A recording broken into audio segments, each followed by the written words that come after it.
आप सभी को नमस्कार। आपका स्वागत है हमारे YouTube चैनल में, जिसका नाम है GPS Khontapangi the paradise of learning. जैसा कि आपसे हमने वादा किया था कि हम आज से मैथमेटिक्स की बेसिक मैथमेटिक्स की क्लासेस की वीडियोस आपको भेजेंगे। तो चलिए शुरू करते हैं बच्चों।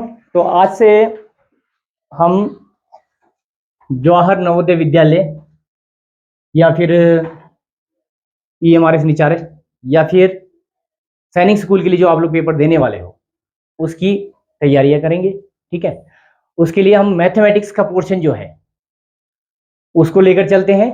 कहाँ से स्टार्ट होता है और क्या क्या उसमें कौन कौन से क्वेश्चन उसमें पूछे जा सकते हैं और आपको क्या क्या आना चाहिए। और जरूरी नहीं है कि आप सिर्फ JNV के लिए ही तैयार करो, आपका सिलेक्शन वहां हो चाहे ना हो। जो हम क्वेश्चन इस क्लास में सीखेंगे, जो कुछ भी इस क्लास में हमें सीखने का मौका मिलेगा, तो हम कोशिश करेंगे कि उन सबको सीरियसली सीखें। ठीक है, तो मैथमेटिक्स हमने जब स्टार्ट किया, स्टार्टिंग में हम जब स्कूल आते हैं तो हम कहां से शुरू करते सीखना। गणित में हम सबसे पहले क्या सीखते? 1 2 यानी कि काउंटिंग से सीखते ना। अब हम इस क्लास में भी हम काउंटिंग से ही स्टार्ट करते हैं। ठीक है, काउंटिंग मीन्स संख्याएं। क्या होती है?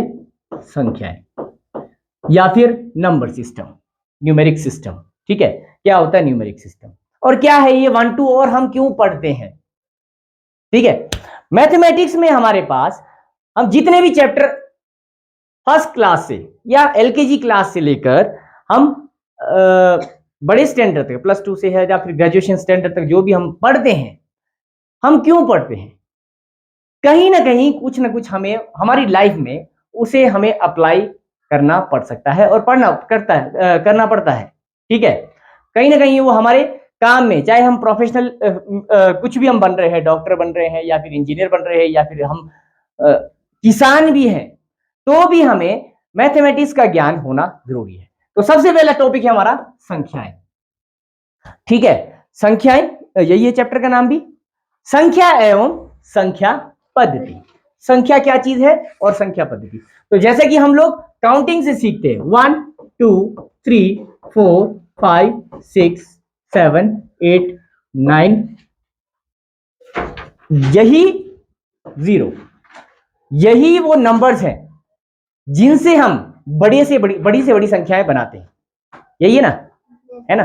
पर एक समय ऐसा था जब ये संख्याएं या फिर ये चिन्ह नहीं थे।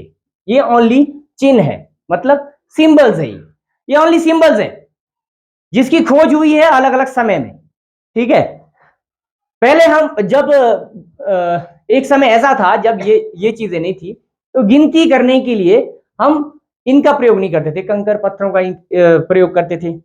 मैंने किसी को 2 बोरी चावल दिया है, तो उसके लिए याद रखने के लिए क्या करते थे, वो 2 पत्थर कहीं गांठ बांध के रख देते थे किसी थैले में। ठीक है, कि मैंने उसे इतने दिए हैं, 2 पत्थर दिए हैं। तो काउंटिंग ठीक थी उनकी, बट उसके लिए उनको सिंबल का ज्ञान नहीं था।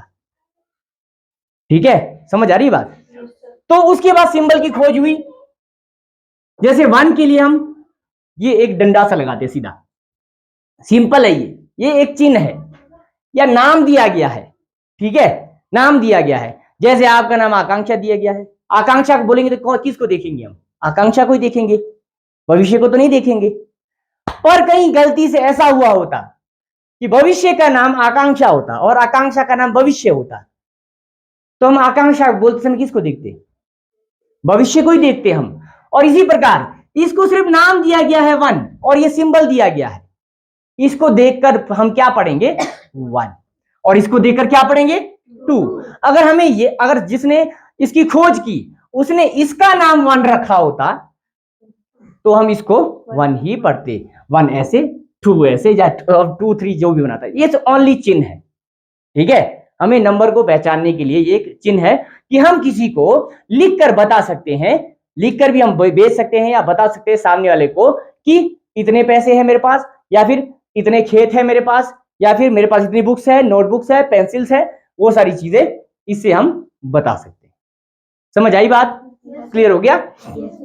तो ये ओनली सिंबल्स है और कुछ भी नहीं है। तो अब हम संख्याएं सीखते जाते हैं, 1 2 3 4 5 6 7 8 9 10। उसके बाद हमने इन्हीं से ही बहुत बड़ी से बड़ी संख्या सीखी। कहां तक सीखा आप लोगों ने? 100 तक सीखा। 100 के बाद कुछ नहीं सीखा। कहां तक सीखा है? 1000, 10,000 और आगे नहीं सीखा है? तो बताओ ना, आगे कहां तक सीखा है? करोड़ तक भी सीखा है। 10 करोड़ तक भी हमने नंबर सीखे हैं, है ना? हमने बड़ी से बड़ी नंबर्स को लिखना सीखा है, पर सिंबल यही यूज हो रहा है जो 0 से लेकर 9 तक है, और इन्हीं से ही हम संख्याएं बनाते जा रहे हैं। तो ये है संख्याएं। सबको क्लियर हो गया संख्याएं क्या चीज है? yes, हाँ, और उसको पहचान लेते हैं हम उसके बाद कि हम किस तरह से नंबर्स देखकर हम पहचान लेते हैं। जब हमने सीख लिया उसके बाद हम पहचान लेते हैं कि ये कितना है, पढ़कर हमें पता लगता है, क्योंकि सिंबल का ज्ञान हमें हो चुका है। ठीक है, समझ गए? ओके, ये है संख्याएं। अब आगे, संख्याएं कितने प्रकार की या फिर गणना की प्रणाली कितने प्रकार की होती है, हमने कुछ चीजें पहले भी सीखी हैं। जैसे भारतीय स्थानीय मान सारणी पढ़ा है आप लोगों ने। भारतीय गणना प्रणाली, ठीक है। भारतीय गणना प्रणाली क्या होता है, क्या मतलब है उसका? वही वो जो हमने पहले सीखा है, ब्लॉक वाला, खंड वाला। ठीक है, कौन कौन से ब्लॉक होते हैं हमारे पास, वही चीज है।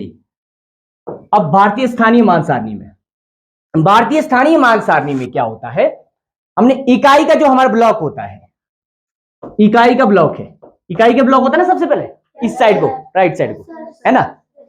पहले इधर से जब हम सीखते हैं तो कौन सा खंड होता है? इकाई का खंड। इकाई के खंड में, इकाई के ब्लॉक में हमारे पास, वंश के ब्लॉक में हमारे पास कितने स्थान या कितने प्लेसेस होते हैं? 3 प्लेसेस होते हैं। कौन कौन से? इकाई, दहाई और सैकड़ा। इकाई, दहाई और सैकड़ा। उसके बाद अगला खंड कौन सा होता है, अगला ब्लॉक कौन सा होता है? 1000 का ब्लॉक होता है। 1000 का ब्लॉक, फिर लाख का ब्लॉक, फिर करोड़ का। तो चलो यहीं तक ही करते हैं। समझना, हमने सिर्फ समझना है कैसे लिखना है और कैसे पढ़ना है बड़े से बड़े नंबर को। अब बाकी 1000 में कितने स्थान होते हैं? 2 स्थान। कौन कौन से? 1000, 10,000। ठीक है, लाख में 2 ही होते। तो हमारी जो भारतीय स्थानीय मान सारणी है या फिर भारतीय गणना प्रणाली है, उसमें इकाई खंड में हम 3 अंक रखते हैं, 3 स्थान रखते हैं।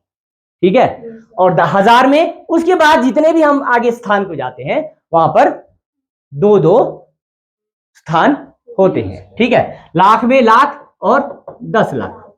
पर फिर भी हमसे क्या हो जाती है, गलतियां हो जाती है, नंबर पढ़ने में भी और लिखने में भी। तो इसके लिए कुछ नियम है जो आप लोगों को बताना चाहूंगा। तो जो खंड है, हम जब पढ़ते हैं तो क्या पढ़ते हैं, हम क्या करते हैं, कोई भी नंबर लिखा हुआ है तो उसको हम क्या करते हैं, इकाई, दहाई, सैकड़ा ऐसे गिनते हैं। ऐसे ही गिनते ना, इकाई, दहाई, सैकड़ा गिनते ना, ऐसे नहीं गिनना है। हमने डायरेक्ट खंड देखने हैं, कौन कौन से खंड है। ठीक है, कौन से खंड तक हम पहुंचे हैं, आपको यहां से भी पता होना चाहिए, इस साइड से। ठीक है, करोड़ का खंड है, करोड़ के खंड में नंबर है कि नहीं है। लाख का खंड है, उसमें नंबर है कि नहीं है। 1000 के खंड में नंबर है कि नहीं है, और इकाई के खंड में नंबर है कि नहीं है। यहां से पढ़ते जाना है आपने, और अपने खंड वाले नंबर को एक साथ पढ़ना है। मान लो यहां पर 25 है, तो 2 है, यहां पर 5 है। लाख में यहां 2 है, यहां 5 है, तो इसको क्या पढ़ेंगे हम? 25 लाख, 25 लाख पढ़ेंगे इसको हम। ठीक है, एक साथ पढ़ना है, इसलिए ये एक खंड है। समझ आई बात? हाँ, एक साथ ही पढ़ना है। अब अगला, अब इसको एक एग्जांपल भी हम ले सकते हैं। एक एग्जांपल ये ले सकते हैं, घर ये पूरा एक है, घर ये पूरा एक है, पर हम सब एक ही, हमारे घर में क्या सब एक ही रूम में सोते हैं? नहीं सोते हैं, अलग अलग कमरों में। या अगर आप ही देते हैं तो वो अपने कमरे में सोते हैं, वहां पर 2 लोग होते हैं, ठीक है। तो मम्मी पापा है, कई बार मम्मी पापा के साथ बच्चे भी सोते हैं, पर बच्चे थोड़े बड़े हो जाते हैं तो फिर अलग भी सोने लग जाते हैं, है ना। तो उसी प्रकार हर कमरे में कितने कितने लोग हैं, उस हिसाब से इसको हम एग्जाम्पल के तौर पर ले सकते हैं। ये फिक्स है कि इस कमरे में 2 ही बच्चे होंगे, इस कमरे में 2 ही लोग होंगे, इस कमरे में 2 ही लोग होंगे, और इस कमरे में 3 ही लोग होंगे। समझ आई बात। और जब पढ़ेंगे उनको तो एक साथ ही पढ़ेंगे। यहाँ 25 को एक साथ पढ़ेंगे, यहाँ पर अगर 32 है इसको 32 पढ़ेंगे, यहाँ 3 और 2 है तो इसको 32 पढ़ेंगे। समझ आई बात। और इसमें 105 है तो 105 पढ़ेंगे। इसके बीच में क्या आएगा, 25 लाख बोलेंगे, 32,000 बोलेंगे और 105 बोलेंगे। समझ आई बात। इसको एक साथ पढ़ना है, इसको एक साथ पढ़ना है, इसको एक साथ पढ़ना है। क्लियर हो गया। तो ये है भारतीय स्थानीय मान सारणी। इसको मैंने आप लोगों को एक चीज और भी बताया था, अगर आप कोई नंबर लिख रहे हो तो आपके दिमाग में ये क्लियर होना चाहिए कि कितने खंड होते हैं, कहां कहां होते हैं, ठीक है। कितने खंड है, कितने ब्लॉक्स है, और वो कहां कहां पर होते हैं, किसके बाद कौन सा खंड आता है। जैसे करोड़ के बाद कौन सा खंड आता है, अगर हम राइट से लेफ्ट से राइट की तरफ जाते हो, करोड़ के बाद कौन सा खंड आता है, लाख का खंड आता है। लाख के बाद कौन सा खंड आता है, 1000 का खंड आता है। बस ये आपके माइंड में क्लियर होना चाहिए, ठीक है। अब मैं आपको एक नंबर बोलूंगा तो 1 करोड़ 1 लिखो, 1 करोड़ 1 लिखो। तो हम ब्लॉक्स को अलग करने के लिए कॉमा लगाते हुए जाएंगे और हर ब्लॉक्स पे अपने अपने मेंबर्स को लगाते जाएंगे। अब मैंने क्या बोला, नंबर 1 करोड़ 1, 1 करोड़, उसके बाद क्या बोला मैंने, 1 करोड़ 1, 1 करोड़ 1 बोला, बाकी जगह कुछ भी नहीं बोला। कुछ भी नहीं बोला का मतलब ये नहीं है कि अब 1 करोड़ 1 ऐसा होगा या 1 करोड़ 1 ऐसा होगा। ये क्या लिखा, 1001 है, ये 101 है। अब इस मिस्टेक को हम ना करें, उसके लिए हमने क्या करना है, सबसे पहले तो हमें सारे खंड क्लियर होने चाहिए कि कौन से खंड के बाद कौन सा खंड आता है, ठीक है। तो पहले है करोड़ के खंड में मैंने ना कोई नंबर बोला, अभी करोड़ के खंड में 1 करोड़ 1 बोला मैंने ना, तो उसमें बोला 1 करोड़, उसके बाद कौन सा खंड आता है, लाख में कुछ बोला नहीं, बोला तो कुछ नहीं लिखूं, क्या लिखें, कितने जीरो, लाख में 2 जीरो, 2 प्लेसेस, 2 प्लेसेस होते ना यहाँ पे। तो उसके बाद क्या करना है, लाख का कॉमा, लाख के बाद कॉमा लगाना है। उसके बाद कौन सा प्लेस आता है, 1000 की जगह क्या लिखना है, 2 जीरो लगाना है। क्यों, 10,000 का और 1000 का, ठीक है। हर जगह पर अपना डिजिट लगाते जाना है। और थर्ड इकाई के खंड, उसके बाद कौन सा खंड आता है, इकाई का खंड आता है। इकाई खंड में कितने नंबर होते हैं, कितने डिजिट होते हैं, 3 होते हैं। उसमें से मैंने क्या बोला, 1 बोला। 1 कौन से जगह पर आएगा, हाँ लास्ट में, हाँ सबसे लास्ट में 1 यहाँ पे। बाकी उससे पहले कुछ नहीं बोला तो उसकी जगह पर क्या लगाना है आपने, 0 लिखना है। बस आप इस टेक्निक से लिखो, आपसे कभी भी कोई भी नंबर लिखने में गलती नहीं होगी। सबको क्लियर हो गया। तो ये है भारतीय गणना प्रणाली। ये आपको पहले भी आपने 5th क्लास में जब स्टार्ट किया था उसमें भी सीखा है, 4th क्लास में भी सीखा है, 3rd क्लास में भी थोड़ा बहुत इंट्रोडक्शन उसका हुआ होगा। और इसके आगे चलते हैं, अंतरराष्ट्रीय गणना प्रणाली। अगला क्या है, अंतरराष्ट्रीय गणना प्रणाली। अब अंतरराष्ट्रीय गणना प्रणाली क्या है, अंतरराष्ट्रीय गणना प्रणाली जो वो भी आपने थोड़ा बहुत उसका इंट्रोडक्शन हुआ है ना। अब अंतरराष्ट्रीय में क्या होता है, जो ब्लॉक होते हैं, वंश का वंश ही रहेगा यहाँ पे, इकाई, ठीक है। इकाई के बाद वंश के बाद 1000 का ही रहेगा, 1000 के बाद मिलियन, मिलियन के बाद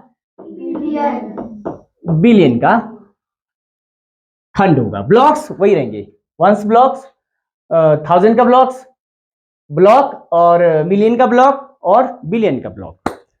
फर्क क्या है, इंडियन और इंटरनेशनल में क्या फर्क है, ये फर्क है कि इसमें जो है वंश के प्लेस पर कितने होते थे, पहले इंडियन में 3 होते थे, इसमें भी 3 है।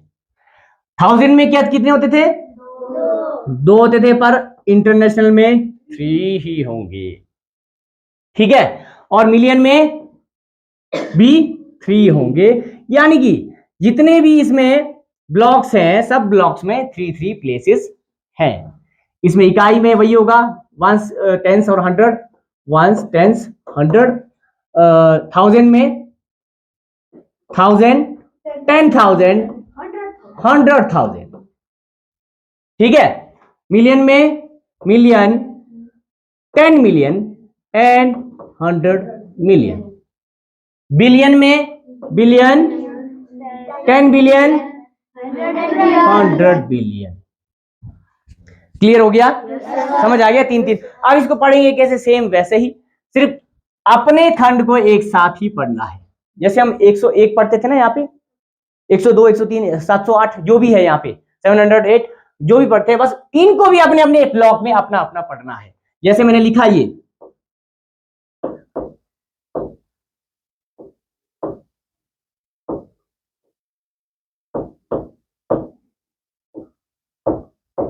अब ये मैंने एक नंबर लिखा है, ठीक है। इसको पढ़ने की कोशिश करेंगे। पहले तो हम देखेंगे हम कहां तक पहुंचे हैं, कौन सी ब्लॉक तक पहुंचे हैं हम। वंस का ब्लॉक है, 1000 का ब्लॉक है, मिलियन एंड बिलियन के ब्लॉक तक पहुंचे हैं हम। बिलियन के ब्लॉक में कितना है? 3 है। 3 बिलियन, 3 बिलियन, 3 मिलियन 400, 456,000 है। इसको क्या पढ़ेंगे हम? 456,000, एक साथ पढ़ रहे हैं इसको। 456,000 और 23, 456,023। इजी है? तो यहां पर जब आप कॉमा लगा के करोगे तो आपसे कभी भी मिस्टेक नहीं होगा। क्लियर हो गया? होमवर्क के तौर पर या फिर प्रैक्टिस के लिए बच्चों को अलग अलग नंबर्स बोलकर लिखने के लिए कह सकते हैं, चाहे वो भारतीय स्थानीय मान सारणी के अनुसार बताएं, चाहे वो इंटरनेशनल जो न्यूमेरिक सिस्टम है उसके हिसाब से बताएं। तो अलग अलग नंबर्स बच्चों को वर्ड्स में भी लिखने दे सकते हैं और साथ ही साथ आप नंबर्स में भी लिखने के लिए दे सकते हैं, या फिर बच्चे खुद भी अपने आप प्रैक्टिस कर सकते हैं अलग अलग नंबर्स को अपने आप को चेक करने के लिए कि वो लिख पा रहे हैं या नहीं। हमारे चैनल को लाइक करें और ज़्यादा से ज़्यादा वीडियो शेयर करें और सब्सक्राइब करना ना भूलें। धन्यवाद।